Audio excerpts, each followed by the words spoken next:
चलो हम लोग देखेंगे आज बेसिक प्रोपोर्शनलिटी थ्योरम। ठीक, क्या कहता है बेसिक प्रोपोर्शनलिटी थ्योरम?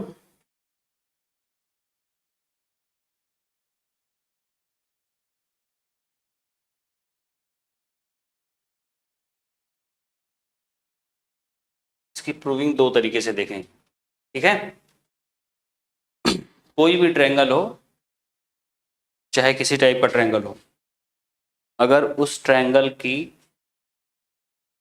एक साइड के पैरेलल, ठीक है, उस ट्रायंगल के एक साइड के पैरेलल कोई भी लाइन अगर हम ड्रॉ कर दें, पैरेलल लाइन ड्रॉ कर दें अगर,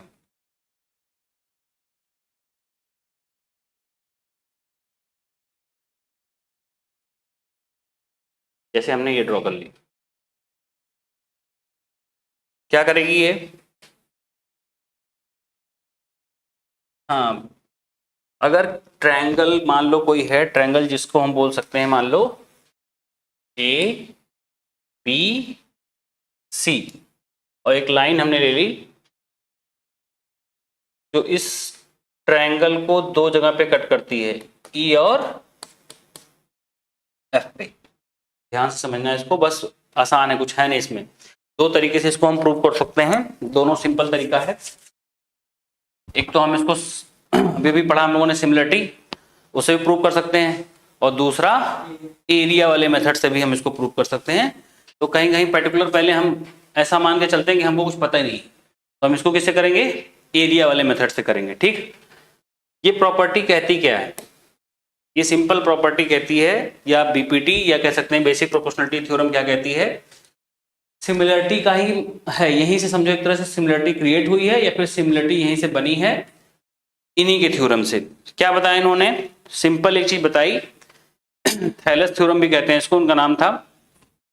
अगर किसी ट्रायंगल एबीसी में कोई भी साइड, जरूरी नहीं है कि हमने जैसे यहाँ बीसी के पैरेलल एक लाइन दे रखी है, कोई भी साइड बीसी हो या एबी हो या एसी हो, इन तीनों साइडों में से किसी भी साइड के अगर पैरेलल कोई लाइन है, क्या है ये हमें पता है पहले से ही कि एक साइड के दूसरी जो लाइन हमने ड्रॉ की है वो क्या होनी चाहिए?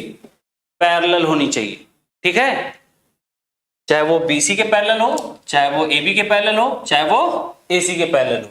अगर इस साइड के पैरेलल एक लाइन ड्रॉ कर दें हम, तो इन्होंने कहा था कि अगर ये लाइन पैरेलल है, क्या क्या हमें पता है? If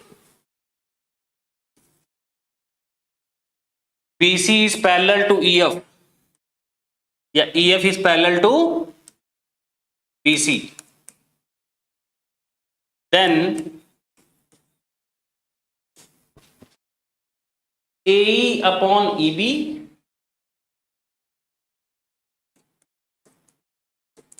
is equal to AF upon FC, AF upon FC 100%। ठीक है, इन्होंने क्या कहा था कि अगर इसी चीज को हम लोग प्रूव करेंगे कि अगर किसी भी ट्रायंगल में, कोई भी ट्रायंगल हो, जैसे यहां तो मैंने एक अच्छा खासा ट्रायंगल ले लिया है, कोई भी ट्रायंगल हो, उस ट्रायंगल में किसी भी एक साइड के पैरेलल अगर लाइन ड्रॉ कर दें हम, जो बाकी बची हुई दो साइडों को अलग अलग पॉइंट पे कट कर रही हूं, जैसे AB को E पे कट कर रहा है और AC को F पे कट कर रहा है। ठीक है, क्लियर? तो ये जो कट करेगा वो AE upon EB is equal to AF upon FC के बराबर होगा। ठीक है, समझ में आ रहा कुछ? ये हमें प्रूव करना है। कैसे प्रूव कर सकते हैं हम? थोड़ा सा इसमें कंस्ट्रक्शन करेंगे हम, हल्का सा। सबको पता होगा कि ट्रायंगल का एरिया क्या होता है। What is the area of triangle? कोई भी ट्रायंगल हो, ऐसे अगर एक ट्रायंगल बना हुआ है जिसका नाम है PQR, P से एक हम परपेंडिकुलर ड्रॉ कर दें इस साइड पर M, इसका एरिया क्या होगा? Area of the triangle 1/2 base into height, पढ़ा हुआ है ना? तो 1/2 बेस यहां पे क्या है? QR, इसी का यूज करेंगे अभी हम लोग, और हाइट क्या है? एल्टीट्यूड कितना है? PM। ठीक है, तो किसी भी ट्रायंगल का एरिया निकालने का फॉर्मूला है बेसिकली हम लोग पढ़ते हैं 1/2 बेस इंटू हाइट, मतलब बेस और एल्टीट्यूड का मल्टीप्लीकेशन 1/2 कर देते हैं, उसका एरिया निकल आता है। वही हमें यूज करना है। इसके लिए पहले हमें क्या करना है, इस ई वाले पॉइंट से एक हम परपेंडिकुलर ड्रॉ करेंगे। कहां पर? AC वाली साइड पर, जिसका नाम रख लेंगे हम M। उसी तरीके से सेम, एकदम सेम टू सेम F वाले पॉइंट से एक हम परपेंडिकुलर ड्रॉ कर लेंगे। कहां पे? AB वाले साइड पर, इसका नाम रख लेंगे हम N। क्लियर है? ये दो चीजें हम कंस्ट्रक्ट करेंगे, लिखेंगे कि let us consider EM is perpendicular on AC and FN is perpendicular on AB। ठीक, लिख लेते हैं इसको।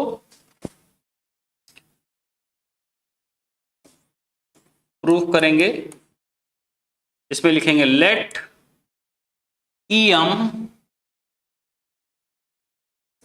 Perpendicular on AC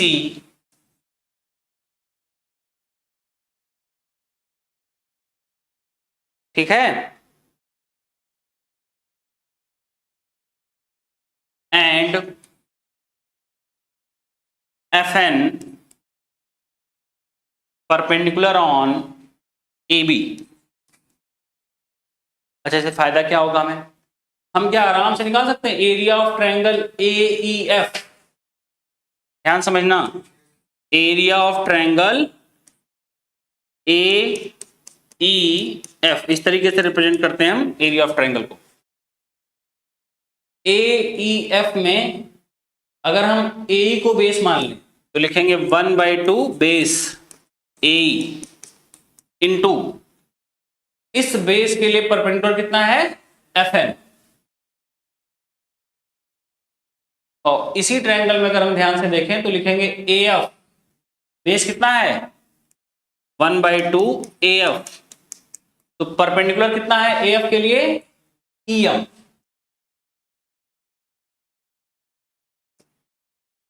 equation number 1।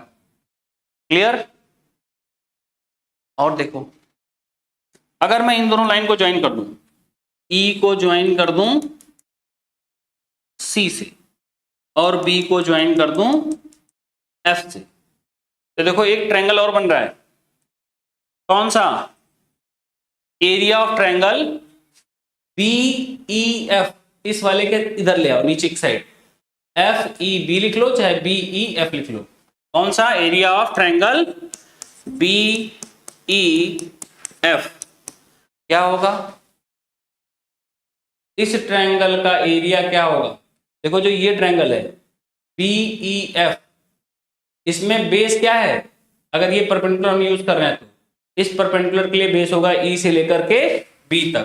तो लिखेंगे 1/2 बेस, बेस का मतलब B into B to E, and perpendicular कौन सा होगा? F to N। अब मेरी बात ध्यान से समझ लेना, यहाँ पर कुछ बच्चों को यहाँ कंफ्यूजन होता है कि कहाँ से वहां पहुंच जा रहे हैं, तो ध्यान से देखो, उसी को मैं अलग से बना रहा हूं।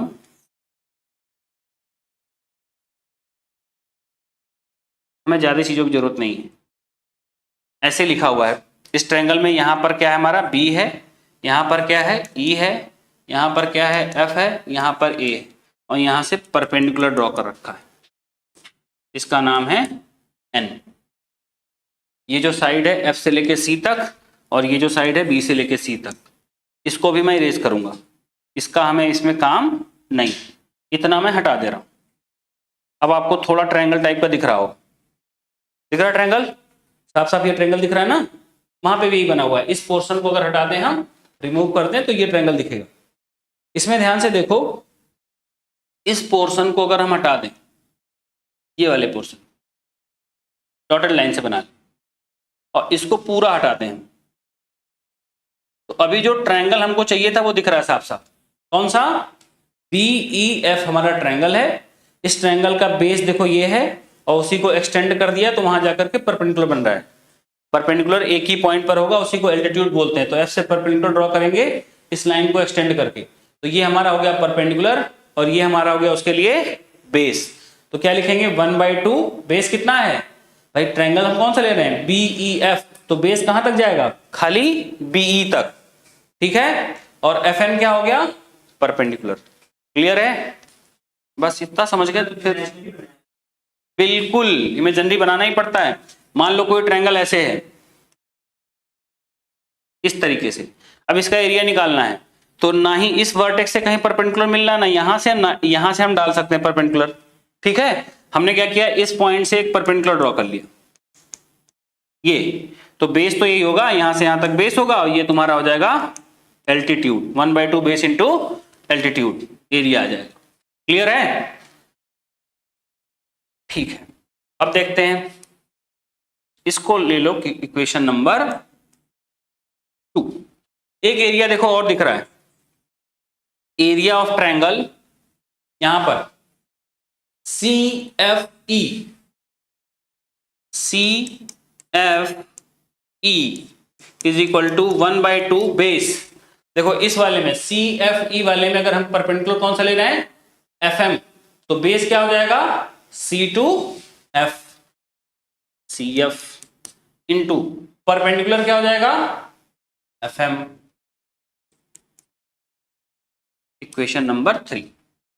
बस अब लिखेंगे ऑन डिवाइडिंग 1/2 एंड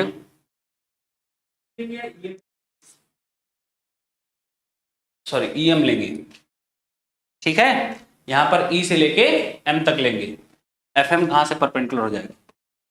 देखो फर्स्ट इक्वेशन को सेकेंड इक्वेशन से डिवाइड कर देंगे, और यहां पर फर्स्ट इक्वेशन को थर्ड इक्वेशन से डिवाइड कर देंगे, first divide by third.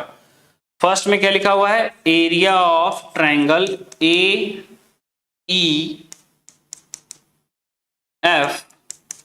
Divided by area of BEF, triangle BEF is equal to 1/2, इसका देखो AE इंटू FN, और इसमें क्या आएगा, बोलो, सेकेंड इक्वेशन को डिवाइड करेंगे तो BE upon FN, 1/2 BE into FN। देखो AE जो FN और FN आपस में कैंसिल आउट हो जाएगा, 1/2 कैंसिल आउट हो जाएगा, कुल मिलके यहां से आएगा क्या हमारा, AE अपॉन BE।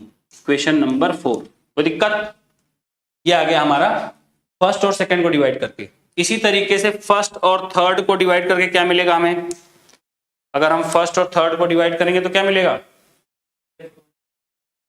अगर हम सिमिलरली अगर फर्स्ट को हम थर्ड से डिवाइड करेंगे तो 1/2, अब ये वाला ना लेकर के हम ये ले लेंगे AF इंटू EM, क्योंकि इसमें भी EM है और इसमें भी EM है। मैं लिख के देता हूं, area of triangle AEF upon area of triangle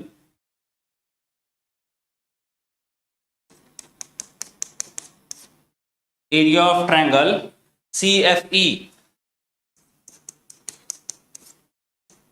is equal to 1/2 base. हम ये भी पूरा लिख सकते हैं, ये भी लिख सकते हैं, इन दोनों को इसलिए लिखेंगे ताकि EM दोनों में कॉमन है, कैंसिल आउट हो जाएगा, तो 1/2 AF into EM upon 1/2 base CF upon EM, CF upon into EM। यहां पर EM 1/2 कैंसिल आउट हो जाएगा, क्या बचेगा हमारे पास, AF अपॉन में CF।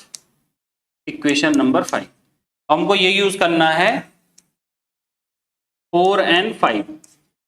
ध्यान से देखो तो लेफ्ट हैंड साइड में जो लिखा हुआ है, यहां पर लेफ्ट हैंड साइड में लिखा हुआ है और यहां पे लेफ्ट हैंड साइड में लिखा हुआ है, तो ये जो ऊपर न्यूमरेटर लिखा हुआ है वो तो एरिया क्या है, दोनों का सेम है। न्यूमरेटर का दोनों एरिया क्या है, सेम है, दोनों सेम ही चीज लिखा है, AEF एंड AEF दोनों सेम है। डिनोमिनेटर में लिखा हुआ है BEF और यहां लिखा है CEF, मतलब ये वाला एरिया और ये वाला एरिया। एक थ्योरम पढ़ी हम लोगों ने, अगर कॉमन बेस, ठीक है, पैरेलल बेस, सेम बेस और सेम पैरेलल के बीच में, सेम बेस और कॉमन सॉरी ठीक है, कॉमन पैरेलल और सेम बेस के बीच में जो भी ट्रायंगल बनते हैं उनका एरिया क्या होता है, सेम होता है। ठीक है, क्या पढ़ा हम लोगों ने, थोड़ा सा देखते हैं। एक थ्योरम पढ़ी है क्लास 9th में, क्या, कि अगर दो पैरेलल लाइन है ऐसे, ठीक है, दोनों का बेस क्या है, ये दोनों पैरेलल लाइंस हैं और दोनों में से ट्रायंगल बना लिया हमने, एक ट्रायंगल ये बना लिया और दूसरा ट्रायंगल ये बना लिया।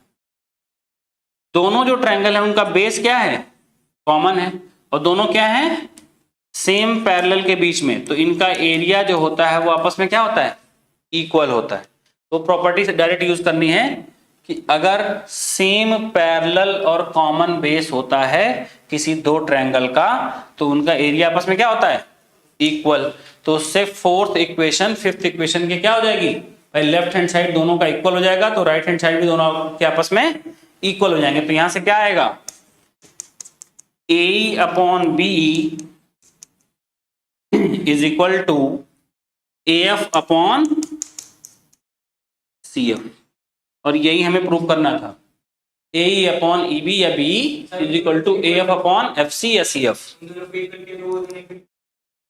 अरे अगर कहीं लिखा हुआ है 5 इज इक्वल टू एक्स और दूसरे में लिखा 5 is equal to y, x और वाई आपस में इक्वल होंगे, लिख सकते हैं।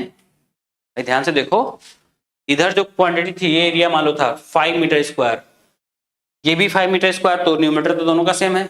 डिनोमिनेटर मैंने अभी भी लिखा कि डिनोमिनेटर में जो ये लिखा हुआ है और ये लिखा हुआ है, दोनों चीजें, ये दोनों कहां पर हैं, देखो ये दोनों पैरेलल हैं, सेम पैरेलल, ठीक है, दोनों पैरेलल के बीच में, दो पैरेलल के बीच में ये ट्रायंगल आ रहा है और ये ट्रायंगल भी आ रहा है, ठीक है, और इनका बेस क्या है, कॉमन है, दोनों का बेस कॉमन है। Common base between same parallel area are equal, ठीक है, तो यहां से ये दोनों एरिया भी क्या हो जाएंगे आपस में इक्वल, तो लेफ्ट वाला पोर्शन दोनों का क्या हो जाएगा आपस में इक्वल, ठीक, तो राइट वाले पोर्शन को भी हम क्या कर सकते हैं, दोनों क्या होंगे, इक्वल हो, ठीक है, आगे समझ में क्लियर है, ठीक है, इससे हमारा ये प्रूव हो गया, इसी को बोलते हैं बीपीटी थ्योरम।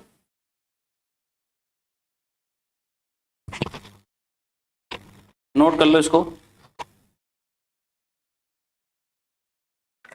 जहां ना समझ में आया करे या आवाज तो देख लिया करो, मैं देख लिया करूंगा, ठीक है, जो दिक्कत हो। देखो यहाँ पे ए प्लस ई बी, ए मान लो अगर 2 मीटर है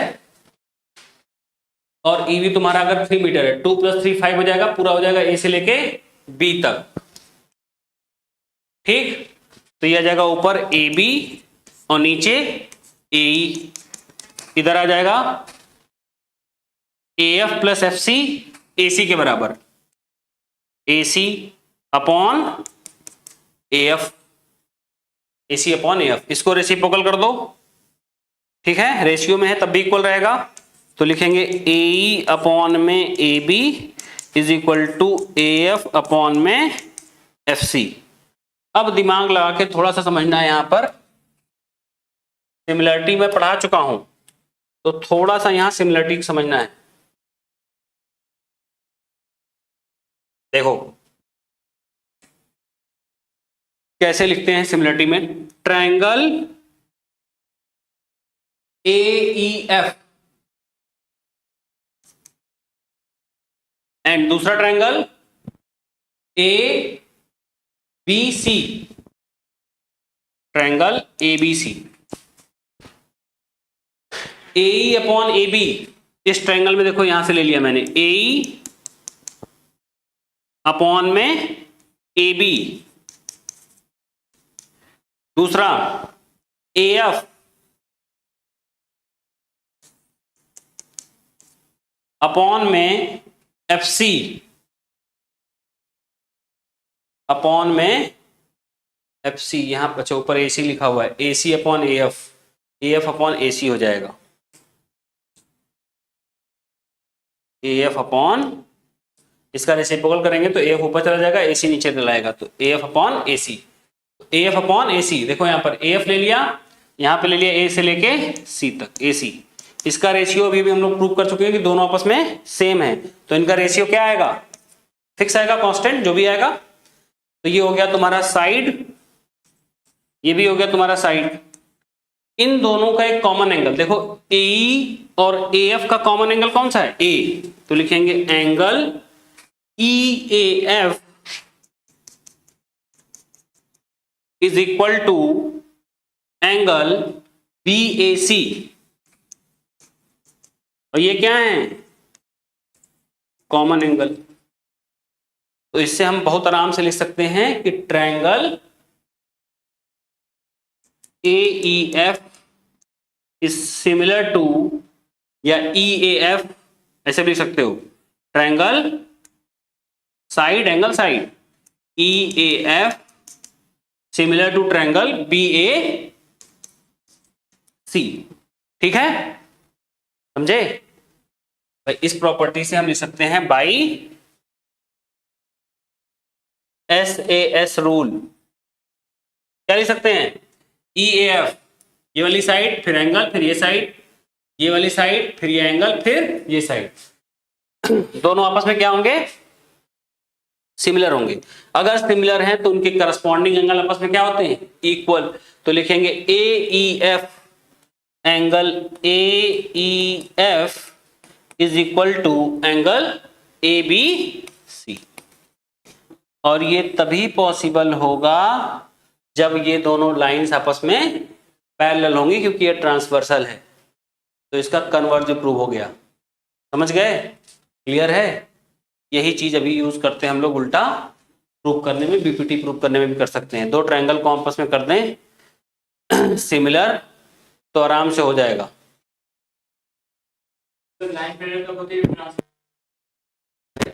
सिंपल सी प्रॉपर्टी पड़ी है, अगर एक लाइन, ये लाइन इसके पैरेलल, तभी इसको ट्रांसवर्सल बोलेंगे। और ट्रांसवर्सल में दोनों कौन से एंगल हैं, करस्पॉन्डिंग एंगल। करस्पॉन्डिंग इक्वल होते हैं, पैरेलल होता है तो इक्वल होते हैं, तो इक्वल होगा तो पैरेलल भी होंगे। ठीक है, नोट करो इसको।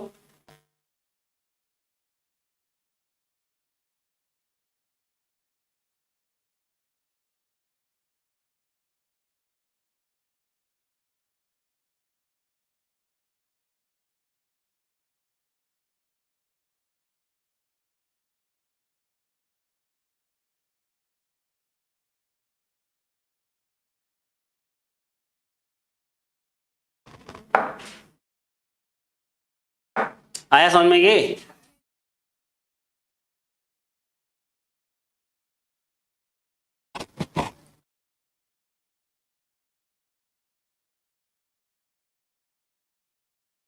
दो चीजें ध्यान देनी है इसमें बीपीटी थ्योरम में। क्या, अगर किसी ट्रायंगल की एक साइड के पैरेलल कोई लाइन सेगमेंट या लाइन ड्रॉ है जो किसी उसकी बची हुई दो साइड को कहीं दो जगह पे कट कर रहा है, ठीक है, और ये दोनों पैरेलल हैं, तो 110% क्या होगा तुम्हारी कहानी कि AE upon EB is equal to AF upon FC होगा।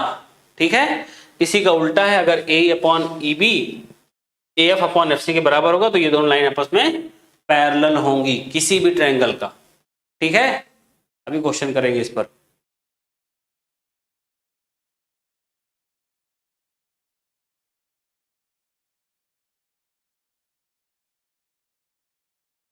एक क्वेश्चन देखते हैं, क्वेश्चन है एकदम सिंपल, इसका एकदम बेसिक यूज है, बस तुम्हें हल्का सा दिमाग लगाना है।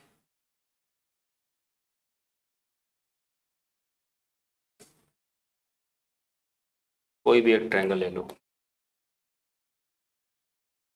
ठीक है, इस ट्रायंगल का नाम लिख लो ABC।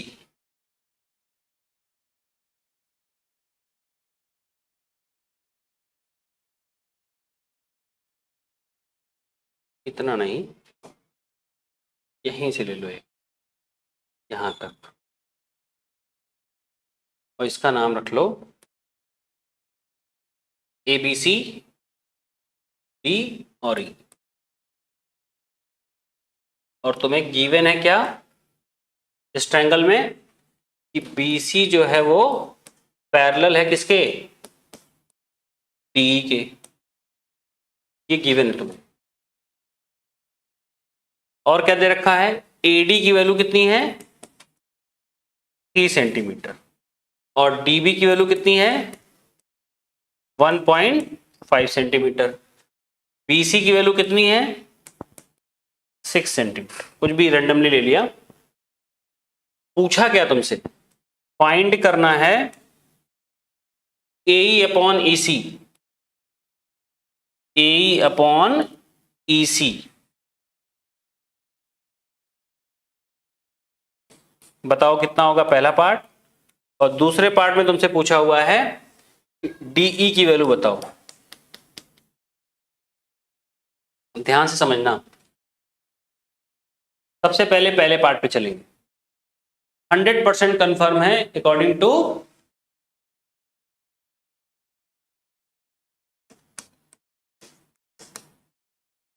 Basic proportionality theorem, if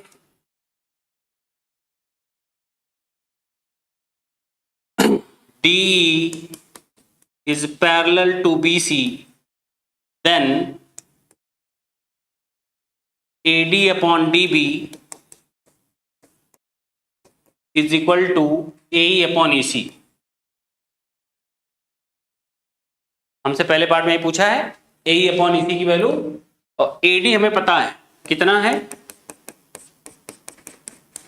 AD is equal to what, A से लेकर D तक गिवन है हमें 3 सेंटीमीटर, DB की वैल्यू 1.5, कितना आ जाएगा 2, तो लिख सकते हैं AE is to EC is equal to 2:1, या फिर लिख सकते हैं AE upon EC is equal to 2/1। Clear है, एकदम सिंपल। दूसरा पार्ट कैसे फाइंड करेंगे, ये तो फर्स्ट फाइंड हो गया, वो भी प्रॉपर्टी लगा दी सीधे सीधे, बीपीटी थ्योरम लगा दी कि इसका रेशियो अगर इक्वल होगा, ये दोनों पैरेलल होंगे तो इन दोनों का रेशियो इन दोनों रेशियो के बराबर होगा। हमें पूछा है अब कि बताओ PE कितना होगा।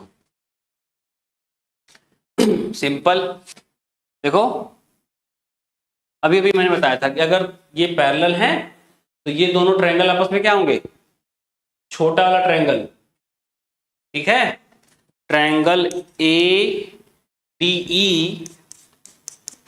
सिमिलर होगा ट्रायंगल ABC के।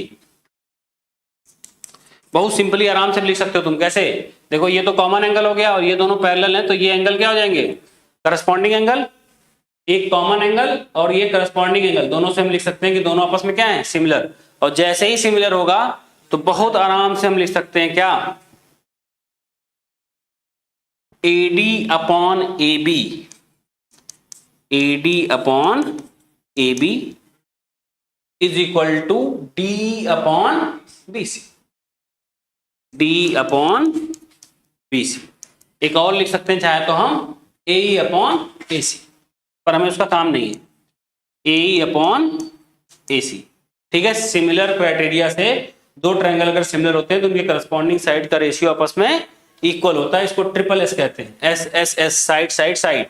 इसका हमें काम नहीं है, इन्हीं दोनों से अपना काम हो जाएगा। क्यों, क्योंकि हमें DE पूछा हुआ है, AD अपॉन AB लेके नहीं दे रखा है, देखो कहीं दिया है क्या, AD अपॉन DB दे रखा है, पर हम निकाल सकते हैं आराम से, AD को AD रहने दो और DB को क्या लिख सकते हैं, इधर देखो AD को दिया हुआ है 3 और DB दे रखा है, जबकि नीचे क्या लिखा है AB। AB की वैल्यू क्या लिख सकते हैं हम, AD plus BD, AD plus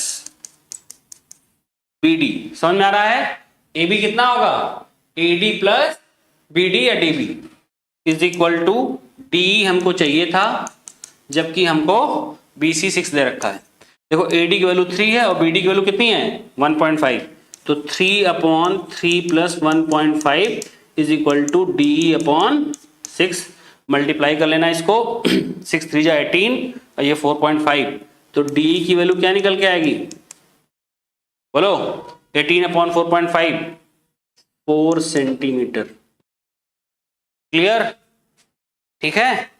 ऐसे ही क्वेश्चन आते हैं, इस टाइप के क्वेश्चन खास करके आते हैं जिसमें बच्चा डायरेक्ट जो है कंफ्यूज होता है, ठीक, वो सब तो आसान, 1 नंबर में क्वेश्चन आ सकता है। डायरेक्ट विपरीत थ्योरम का। ठीक, चलो नोट कर लो इसको।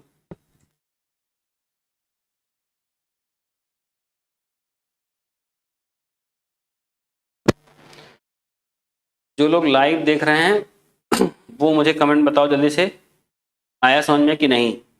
अगर नहीं समझ में आया तो बताओ कहाँ नहीं समझ में आया, उनको मैं क्लियर कर दूं, तब आज की क्लास ओवर की जाए।